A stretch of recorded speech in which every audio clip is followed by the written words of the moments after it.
Good afternoon student, Radhe Radhe.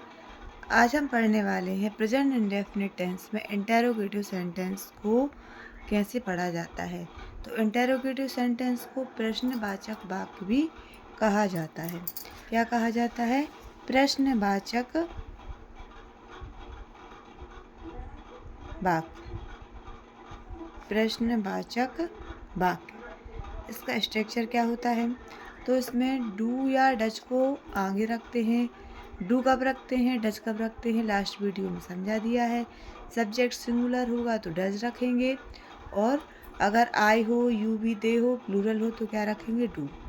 Subject verb का first form plus object, जो भी सेंटेंस बचता है उसको यहाँ लिखेंगे और लास्ट में आएगा क्वेश्चन मार्क। तो इसमें आप लोगों को दो चीज़ें याद रखनी हैं। पहला तो हेल्पिंग वर्ब आगे रहेगी और दूसरा क्वेश्चन वर्ब इसमें आएगा। तो हिंदी में इनके सेंटेंस कैसे होंगे? जैसे क्या वह स्कूल जाता है, तो इधर सब्जेक्ट देखा, सब्जेक्ट क्या है? वह। वह मतलब हम क्या लगाएंगे? डज।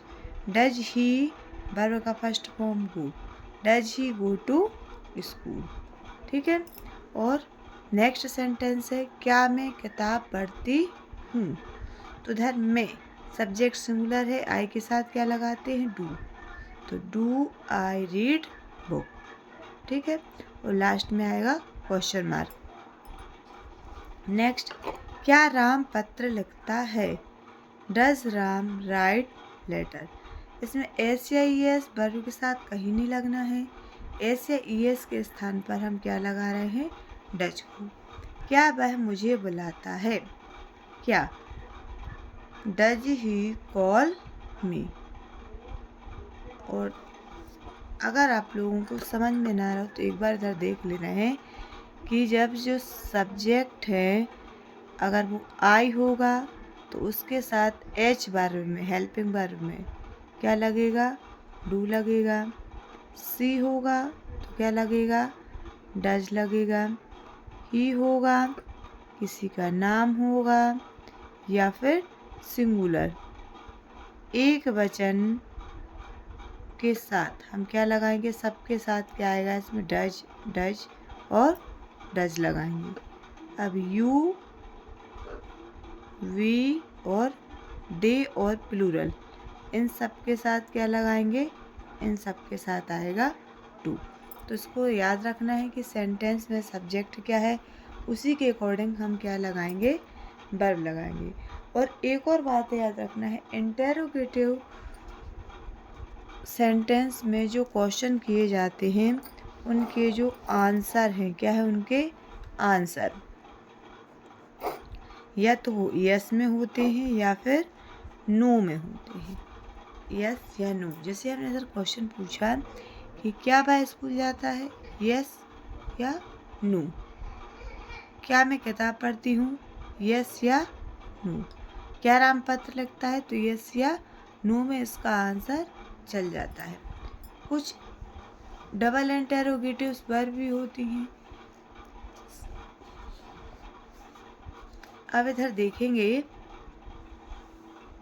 कि जो डबल इंटेरोगेटिव होते हैं उनके जो क्वेश्चन के आंसर हैं वो डिटेल में दिए जाते हैं।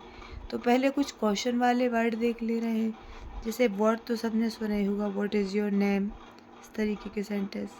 वाई, वाई से क्वेश्चन किए जाते हैं। और इनको डबल इंटेरोगेटिव के अलावा WH वर्ड भी कहा जाता है। WH words. वाई, क्यों, वेयर मीन्स होता है कब, वेयर मीन्स कहाँ, हाउ मीन्स कैसा, कैसे, हाउ मच कितना, यह मात्रा के लिए लगाते हैं।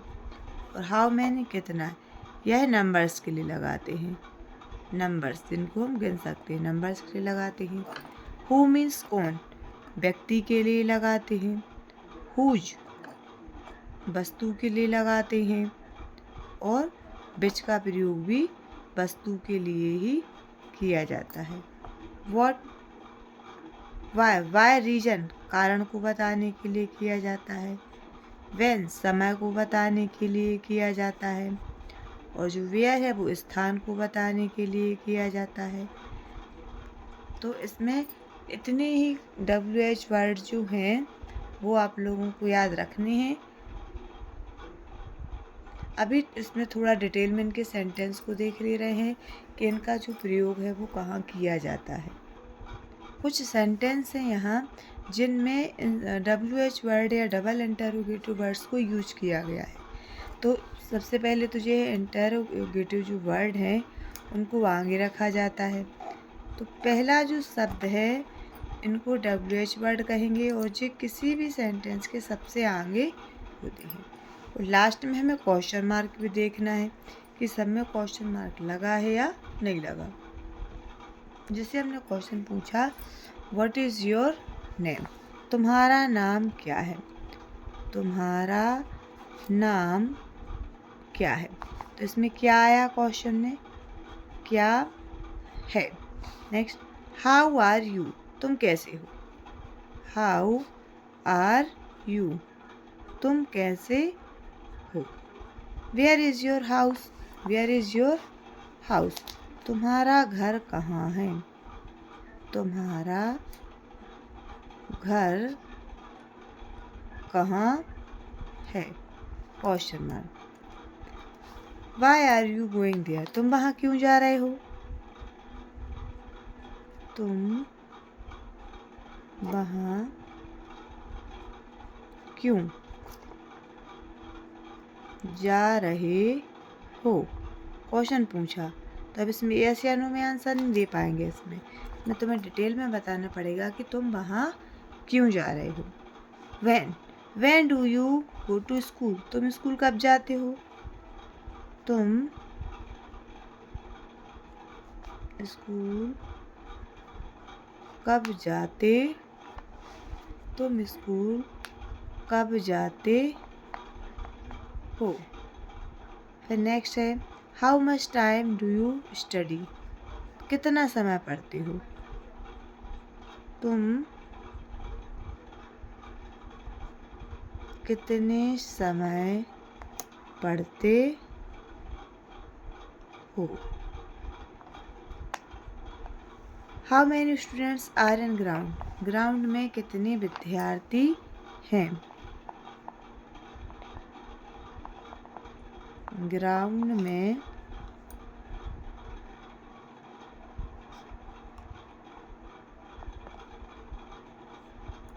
कितने विद्यार्थी हैं।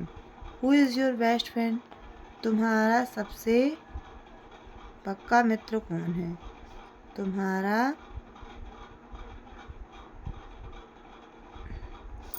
बेस्ट फ्रेंड कौन है। कौन वर्ड यूज, इसमें कौन है, इसमें कितने हैं और इसमें भी कितना है। विच इज़ योर बुक, तुम्हारी किताब कौन सी है, विच इज़ योर बुक, तुम्हारी किताब कौन सी है। विच मतलब होता है कौन सा, कौन सी है। Which is your book, whose book is this, यह किसकी किताब है, यह किसकी किताब है। तो इसमें भी है जो क्वेश्चन वाला वर्ड यूज किया गया है, यह किसकी किताब है। तो आई होप आप लोगों को इंटरोगेटिव सेंटेंस समझ में आ गए होंगे कि इंटरोगेटिव सेंटेंस का यूज कहाँ किया जाता है, कैसे किया जाता है। और बेसिकली इंटरोगेटिव क्वेश्चन वाले जो सेंटेंस होते हैं इनके आंसर अफर्मेटिव में मिलते या नेगेटिव में मिलते हैं। तो बच्चे क्या करते हैं, इसको थोड़ा सा यहाँ समझ ले रहे हैं कि अगर हम इंटरोगेटिव सेंटेंस के स्ट्रक्चर में मान लो WH वर्ड को पहले रखा हमने, उसके बाद हम अगर प्रेजेंट इंडेफिनिट में बना रहे हैं तो डू या डज को रखेंगे, सब्जेक्ट रखेंगे, वर्ब की फर्स्ट फॉर्म रखेंगे, ऑब्जेक्ट रखेंगे जो सेंटेंस बचेगा और लास्ट में क्या करेंगे, इसमें क्वेश्चन मार्क जो है वो लगाएंगे। अब स्टूडेंट्स को इधर ध्यान रखना है कि जो क्वेश्चन पूछे जाते हैं एग्जाम में उनका स्ट्रक्चर ये होता है। या कोई तुमसे क्वेश्चन पूछे स्ट्रक्चर याद रखना है कि सबसे पहले WH word, do does, subject, verb का फर्स्ट फॉर्म, ऑब्जेक्ट होता है जिसका रूल्स। अब हम इसमें देखें कि मान लो अगर हमें इनके आंसर देना है तो सबसे पहले तो आंसर देने में WH वर्ड जो है वो हट जाएंगे, उनका यूज़ नहीं करना है। तो आंसर का स्ट्रक्चर हमें सब्जेक्ट से ध्यान रखना है। सब्जेक्ट क्या है इधर, वो सबसे पहले लिखा जाएगा। फिर उसी के अकॉर्डिंग अगर प्रेजेंट इंडेफिनिट टेंस में सेंटेंस को बना रहे हो तो वर्ब का यस या यस वाला फॉर्म रखेंगे और क्या रखेंगे, ऑब्जेक्ट। इसमें हेल्पिंग वर्ब की हमें ज़रूरत नहीं पड़ेगी। अगर डज है तो वर्ब में ऐसे ही यस आएगा, और डू है तो केवल वर्ब का फर्स्ट फॉर्म आएगा, लास्ट में आएगा फुल स्टॉप। तो इतना याद रखना है कि जब हम आंसर बनाएं क्वेश्चन से तो हेल्पिंग वर्ब और WH वर्ड को नहीं लेना है। आंसर कहाँ से स्टार्ट करना है, सब्जेक्ट से। सब्जेक्ट, वर्ब और ऑब्जेक्ट को रखकर। बहुत सारे बच्चे क्या करते हैं, आंसर उनको पता नहीं होता है या थोड़ा बहुत आंसर वो याद कर भी लेते हैं, लेकिन WH वर्ड को क्या करते हैं, आगे रख देते हैं। इससे उनकी गलतियाँ पकड़ी जाती हैं। WH वर्ड को आगे नहीं रखना है। हमें कहाँ से आंसर स्टार्ट करना है, आंसर जो है वो सब्जेक्ट से स्टार्ट करना है, या किसी भी सेंटेंस का तीसरा वर्ड जो होता है, पहला, दूसरा, तीसरा, मैक्सिमम सब्जेक्ट होता है, तो उसी के अकॉर्डिंग हम वर्ब को लगाते हैं। तो आई होप आप लोगों को इंटरोगेटिव सेंटेंस अच्छे से समझ में आ गया होगा। और जिनको जहाँ पर डाउट है वो कमेंट सेक्शन में जाके पूछ सकते हैं कि हमें यहाँ समझ में नहीं आया है, तो हम आपको वहीं पे एक्सप्लेन कर देंगे। और बहुत सारे बच्चों को पता भी नहीं है कि चैनल को कैसे सब्सक्राइब करना है, तो इसमें जो वीडियो की लिंक है उसको ओपन करेंगे तो ऑटोमेटिक सब्सक्रिप्शन का ऑप्शन आ जाएगा, तो वहीं से आप चैनल को सब्सक्राइब कर लें और वीडियो को अपने दोस्तों में शेयर कर दें। Okay, thank you.